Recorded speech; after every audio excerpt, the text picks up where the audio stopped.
And welcome, streamers, those who are dialing us up online, our Fox local app, FOX13's.com. Welcome to Unscripted. We have no scripts.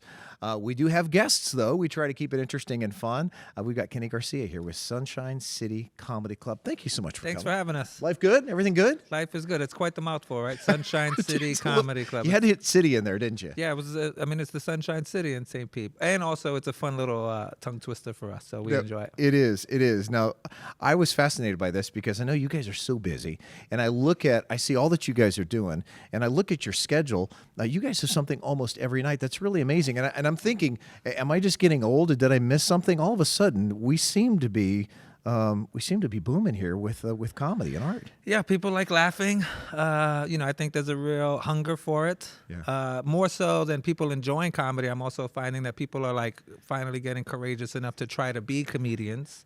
And so our place is like a really nice platform for people trying to do comedy for the first time, and then people enjoying and watching comedy for the first time. Because we need some laughs in this world, that's for sure. We sure do. It's been a rough go for the last 4 years or so. Well, let me ask about you a little bit. You came down from the Bronx, right? Or you came down from New York? I've never been more offended in my whole life. I get it. Let's wrap this up. I'm from the Lower East Side of Manhattan. There you go. Okay. Manhattan. The Bronx is that's for other people. I'm from the Lower East Side of Manhattan.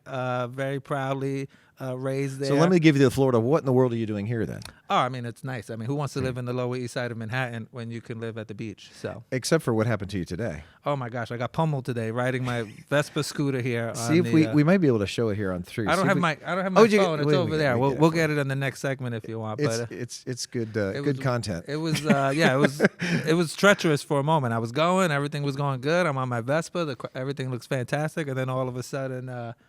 It got really dark, and I was like, I'm an optimistic person, So I was like, this is gonna be fine. This is gonna blow over. Next thing I know, just the wind. I'm getting pummeled. I was actually nervous for a little bit. I almost died on the way here, Mark. This is important to us. That is a commitment to Unscripted, and I you. give you that. That's it's been an over for us. So why Florida though? What in the world brought you here? All right, so I was a traveling stand-up comedian for a long time before I opened up the comedy club. In 2020, obviously the whole world shuts down. I can't perform anywhere. Right. And then your state was like, hey, COVID doesn't exist here. Come on down. I came here. With a buddy of mine, and we stayed and we rented an Airbnb in Town and Country. I had been to Tampa many times, but never ventured past Ybor. That's where one of the big comedy clubs is. Sure.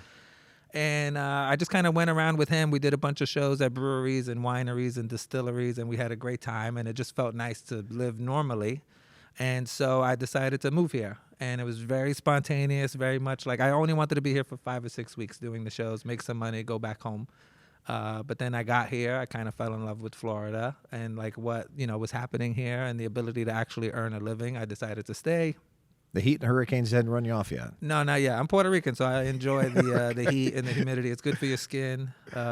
As you can see, I'm glowing. Look how handsome. You do have a glow without any chin light too. I'm impressed. Yeah. So how are you guys able to stay so busy? You guys are the club is out on St. Pete Beach, right? We're on St. Pete Beach. We're across from the big old Trade Winds Resort over there. It is the slow season now, but people enjoy it.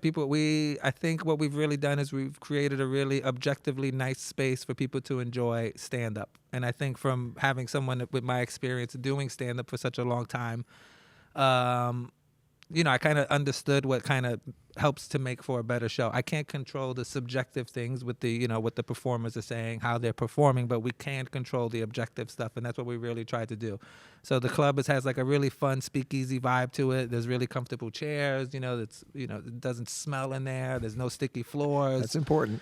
We really try to really make it as like cozy and comfortable as possible to enjoy a show there. And then you give us the benefit of the doubt if a comedian kind of, poops the bed, if you will. And so you go, at least we had a nice time. And you're still at the beach. The service was good and the drinks were good. And so, but more oftentimes than not, we have really fun acts that kind of come through, people that could really use a platform to perform. And, it's been fun to give them that space to do that. It looks like you have fun. There's a lot of joy in these photos. And this is the old Coconuts, right? For those who've been here a long time? This is the old Coconut space, yeah. I think they ended up taking some space in another venue after we moved in. So yeah, very good.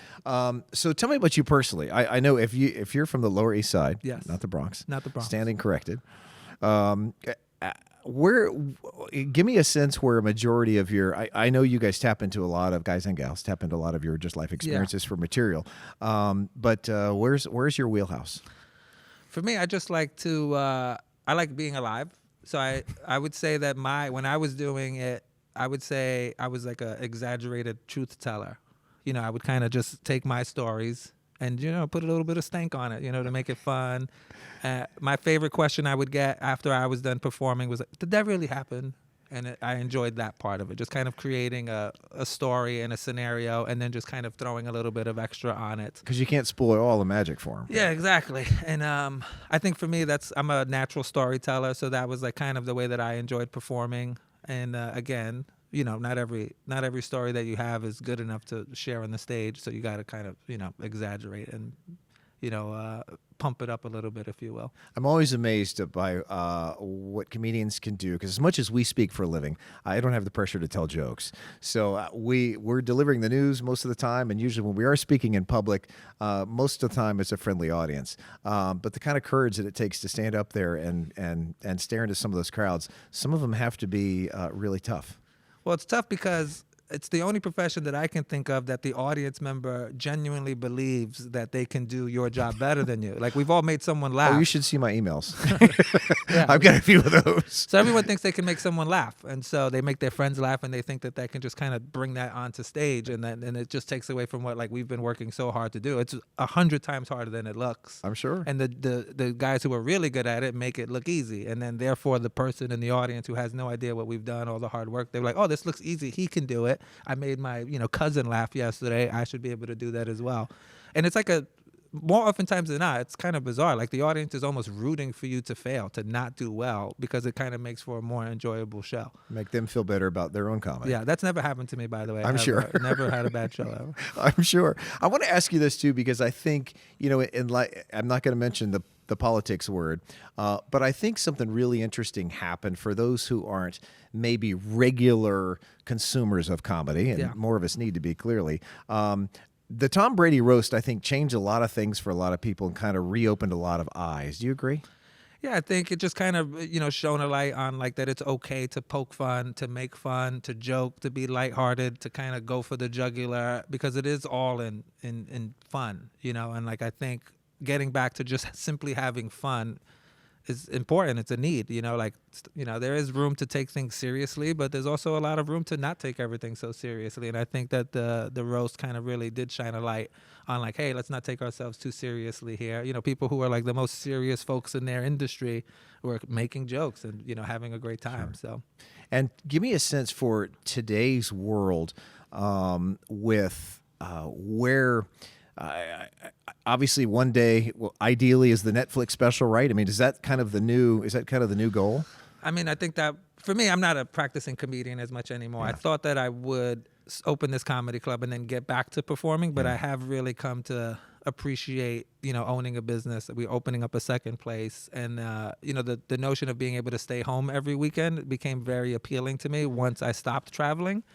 But yeah, I would say that now, the comedy game, if you will, has changed. What you're really trying to do is just get in front of as many eyeballs as possible, whatever way that you can when you're a stand-up. Yeah. So social media is very important, just getting as many followers as you can, giving them, it's a lot of free content you have to give them before you can actually get paid for it. Sure. Which, was a struggle for me, because if I work, I want to get paid for it. And so there is an investment you have to make in yourself with time and effort in order to build an audience. And so usually what's interesting about something like Netflix is they're not kind of letting people do specials until they already have a big platform. Right. I think you kind of saw it earlier this year with Matt Rife. He exploded on the internet. Sold out a world tour, and then Netflix was like, oh, maybe we should let's give this guy a special. And it's like, he really didn't need it, but it is kind of like a nice flex, if you will. It's good clout for him to have a Netflix special. I think he just had a second one. So it's great to know that a business is good enough to open a second location. Yeah. Tell me about that. The second location? Yeah. The second location is going to be on Clearwater Beach. We're very excited. We're actually hoping to open in the middle of September. We have a great location. We're right above Hulk Hogan's restaurant. We're excited for him to come out, and there's a lot of things to make fun of him about. So hopefully he'll grace us with his presence. For sure. He's a good sport. I'm sure he would. We'll probably let him body slam some of the comedians if he's up for it. Sign the waiver. But yeah, I mean, I think for me, we've built a platform, if you will, or a model, a business model that seems to be working. I think the larger comedy clubs, as amazing as they are, I think they kind of need to function sometimes more as a restaurant than an actual comedy club because they're so big. You know, they want to get you with the food. They want to get you with the drinks. And for us, we can kind of focus on like the true spirit of, you know, stand up. Like both the club in St. Pete and the new club in Clearwater have like a very New York kind of feel to it. Like it's very low ceilings, very, very intimate. And I think it just makes for a better experience as a performer and for an audience member. The only problem for the performers, some of the larger ones, they just simply can't make enough money at our place. We're too small for them to make money. I get it. Well, speaking of performers, we got a performer coming up next, one of your performers and one of your buddies. So, Kenny, thanks so much. We appreciate your time. This was a lot of fun. Yeah, it goes quick. I tell you, it goes quick. Sit tight. We have much more from Unscripted when we come right back. Don't move. And welcome back to Fox 13 Unscripted tonight. We are streaming live on your Fox local app, fox13news.com. And Trevor Glassman is here with us. Trevor, how are you? Thanks so much for coming in. Appreciate it. Wait a minute. We've got to get that was like a French king. I know these microphones. We've got to get these closer so we can get a better handshake. But thank you. I appreciate you coming in. Traveling comedian, but you live here. You do all kinds of stuff. Yeah, so I live here, based in Tampa, and travel all around wherever I can. Mostly East Coast, but couple West Coast stints, and then love to come back to Florida. Okay, and you have a lot of fun. I can tell you're just ready to go at all times. Yes, I am. My brain doesn't shut off. It's my blessing and my curse. Now you came from, won't give the whole life story away, but I'm sure there's great content there. Came from New Hampshire, right? Yeah, it's a state. Yeah, okay. And that's what I hear. Not everyone knows that. One time a guy was like, "Is that by Buffalo?" I was like, "Your school should be shut down." But that's not even a state. It's a whatever. So I came from there. It was much colder there, like seasonal depression half the year. Then you move down here, and you're just like, life is so good. So you must laugh at those people who say, "Oh, I'm tired of heat and all the sunshine." Oh, I always laugh. And then Florida gets a bad rep when you're not from here. Like they always say Florida man, and then people like me move down and don't make their reputation any better. You become Florida man. Yeah, but then you drink the tap water, and then boom. But then like everyone else up in New Hampshire is like, "How's Florida? We want to come visit." I'm like, "Oh, now you want to come visit?" Yeah, they want to come. What did bring you down here? Well, during COVID, I was doing I was in New York and then moved to New Hampshire on my dad's couch as a 26-year-old man. I am bragging. and I did kind of get sick of it, and I was like, I need to make a career move. Do I go to Austin, Texas, where all the other comedians are going, or do I go somewhere else where there's a bigger pond and I can be a fish that gets more opportunity? And I went to Tampa because I realized that there was Side Splitters still open. So I originally came down here. I met Kenny, got into his world, did shows with him in different states, and then I've met a lot of great people and done a lot of good shows down here. And so you guys are fun. busy. I mean, it's neat to see these crowds and all these pictures. Yeah, it's great, and I think people now, like, comedy was more of a niche thing, even in its popularity, like in the 80s and 90s. After that, really, it's kind of like 17th on people's list of like things to do. Right. But now I think people with social media are starting to really come out and see like, oh, this is a really fun activity. And some people come for us, some people just come because they've never been before, but it always ends up fun. Well, and it's always better live than it is on your phone. Oh, it sure is. This generation that's got our kids growing up on these phones. I think there's a lot to that. And I think you're right. I think we're getting so much entertainment on our devices, on our TVs. You can stream everything in the world. To actually, it's like going to a sporting event again. To actually hear the crowd roar, to be a part of it is a thing. To actually sit next to somebody and laugh genuinely is a real thing. No, it really is. And then you go home and you feel like it's almost like therapy. You feel so good. And then when it's all over, you're back to your daily life. But it's the one time for like an hour where everyone can come together and laugh. Now, you've done a bunch, speaking of social media, you found a way to use that to your advantage. Yeah. All over YouTube. That's kind of your big thing right now, right? Yeah, me and my friend Nate Roscoe have really sort of teamed up and kind of attacked the algorithm, as you might say. But that's what everyone's always chasing, is that next video to pop and get more people to your page, find out about your stand-up, and then hopefully come see you live. And the goal there, too, I'm always fascinated by that, too, because, I mean, is anybody making money on YouTube anymore, or is it all just about exposure? I think if I told you, you might quit. Okay. Honestly, Don't tell me. people are making a lot of Okay. money. I have friends all over the place. Some of them making 15 to 20 grand a month. Okay. And they don't have that big of a size channel. Just like pretty good, but. And But then these like are the all big- outlets you guys didn't have 10, 15 years ago. Oh yeah, I mean 2006 I think is when YouTube started, and before then it was just, comedians getting in front of drunk audiences in Iowa, and then driving all the way to Nebraska, and then back to Seattle, and then back to New Hampshire. Now they can kind of come to us, which is the nice thing. Now you got all kinds of stuff in your background. A former D1 basketball bench warmer, I hear. Thank you. Yes. Did I get that right? Well, yeah, you dunked on me on camera. Sorry. I did start 3 games total. I do want good. to make that a Okay. point. So before everyone starts saying, "Oh, he sucks," Impressive. you Yeah, know, that's it was very my good. Make-A-Wish. But Yeah. Okay. All right. yeah, it was fun. I went to 2 schools because I wasn't good enough for one, and played at University of Missouri and Manhattan College, and it was a fun experience. And I take that intensity and hard work ethic into comedy. I was So going to say, you've got to have, there's so much in sports. I'm a big sports fan. I have been my Yeah. entire life. There is so much that you can take beyond. There's so I'm sure you're tons. getting mileage out of that oh, stuff. I love it. And sports is one of those things where I loved it growing up, and then I was on the other side seeing how seriously certain people take it. And there's a lot of parallels between that and life. So there's so much material there, and I have some in my show. So if you're a sports fan and you've never been to a comedy show, I'm a good one to come I'm to. sure. Take it. I know you get asked this a lot. Craziest thing ever happened to you on stage? Oh my God. I don't even want to relive this. So I went on stage. This was like probably 3 years ago. Went on stage. The moment I touched the mic, I got booed by some woman in the front row. I didn't even say anything yet. And I go, "Why did you boo me?" And then she projectile vomited on my shoe. And that was the start of the set. And then it smelled. It was terrible. They were Reeboks, so it actually looked better when the vomit was on it. But I didn't know where to go from there. And then I was like, well, I'm just going to kick this shoe off. And I accidentally kicked some on a person. Of course you did. And it was on their leg, their pants. Took my shoe off and did this show one-shoed. And that was one that I didn't film, which I wish I did. That's when I started filming all I my was going sets. to say, we need an iPhone video of that one. if there yeah, ever you was don't. one. Your viewers will get sick. You need a barf bag. It was terrible. Well, when you're when you're traveling, give me a sense for the kind of the regional comedy market, because again, and I say this to kind of sound and feel like an old guy. I'm just amazed at the number of shows that are going on. It seems like there's a real thirst for this right now, and thirst for people laughing. Yeah, there's the beauty about Florida is there's shows where you would least expect it. Like I've done RV parks down here. I've done shows outside, like by the pier. Sure. I've done shows in like a taco joint where they had like a turf and they set up an audience there. Like people are just putting in retirement communities. There's a lot of those. The villages, those are 2 different things, believe it or not.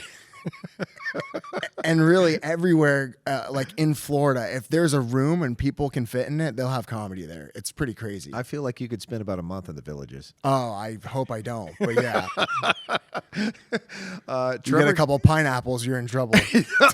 I hear that. I've heard that. I've seen it, so yeah. Okay, I will not. I laughed. It was during the show. No, I get it. Trevor Glassman, find him on YouTube. Trevor Glassman got a website too, I'm sure. Probably, Yeah, right? TrevorGComedy.com. Okay.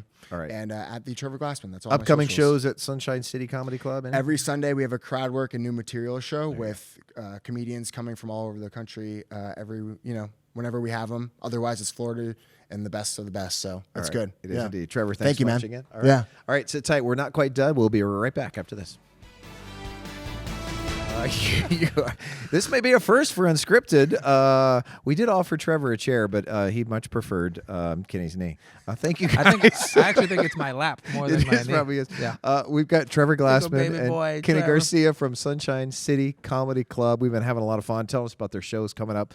But Kenny's got one more Trevor story he wanted to share. Oh my gosh, one of my favorite Trevor stories. When I used to travel, I brought Trevor with me. I was doing some gigs in Connecticut.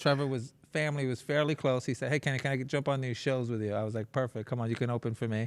And we get there. It was again one of those brutal settings. We did a show, and my cousin, who is a huge comedy fan, I texted him because I had never seen Trevor perform yet, and I said, "How's Trevor doing?"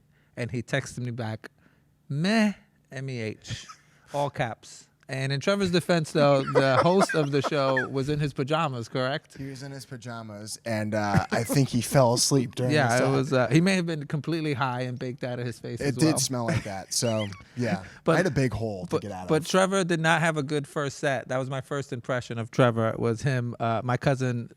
His review of Trevor was meh, Yeah. which was fun. But now I'm way worse. So it's good. There you are. Are you sure that wasn't supposed to be amazing? Yeah. I think that's No, what he meant, spelled right? it correctly. It was MEH. And then Trevor had an opportunity the next night to get away from meh. And I said, "How was he tonight?" And my cousin said, "Still meh."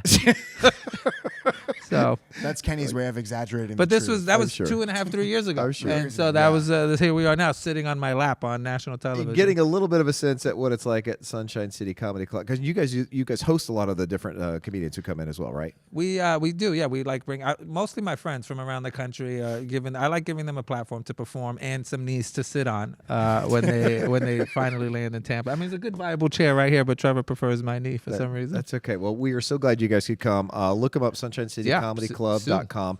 We all need a laugh these days. They're clearly good at giving them. Thank you, gentlemen. Again, Thank you. appreciate It was you. nice to meet you. Thank you so much for having us. Absolutely. Anytime. Thank you for checking us out on the stream, Fox 13 Unscripted. We hope to see you a little bit later on the TV. Have a great night.